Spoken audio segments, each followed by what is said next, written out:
System Shock 2023 is a remake of the 1994 cult classic, aiming to capture the classic's aura, atmosphere, and identity.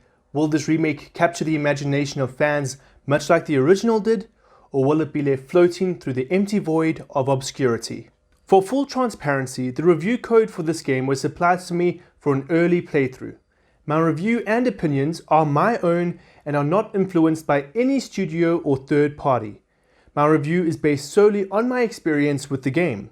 All gameplay footage was captured on my personal computer. There are time codes on screen now, so if there are any points that pique your interest, you can jump straight there. Let's start with the story.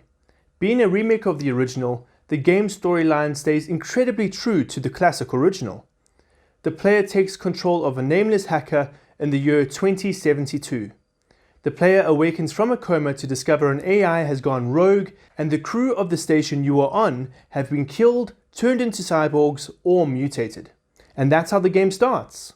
Some rolling green text on your screen and your character wakes up. I'm not going to go too much further into explaining the story, as a large focus of the game is exploring and discovery. Talking about exploring, let's move on to gameplay. System Shock is a first-person action shooter that places a massive focus on puzzle solving and exploring. Returning players will definitely notice similarities between the original's map and the remake. I can guarantee that exploring the map will offer waves of nostalgia for fans. The map is practically maze-like, and the world's unique design brings it to life, but we'll discuss that later. The combat and gunplay is incredibly reminiscent of old-school shooters like Half-Life and especially Gunman Chronicles, but does a fantastic job of modernizing it. While guns do feel responsive, I wish the melee combat felt a bit more impactful, as unless I was focusing directly on the targeting reticle, I could not tell if my hits had landed or not. With such a large focus on hacking, which is usually an element I don't enjoy in games, I found myself having a ton of fun.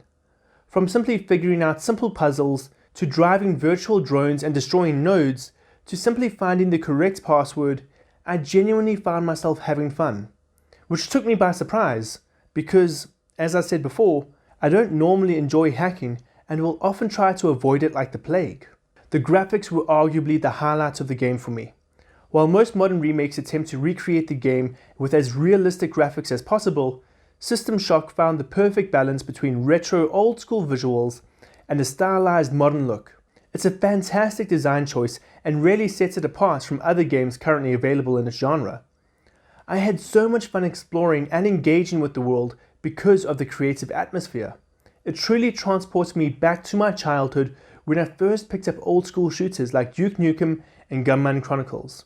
Of course, the graphics are of a much higher quality than any of those. So, in conclusion, System Shock is a pleasant surprise.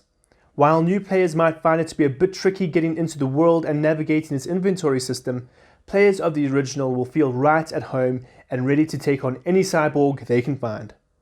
Thank you for watching my review, I really appreciate it. If you enjoyed it at all, please don't be afraid to leave a like and subscribe on my channel for more videos and reviews just like this one.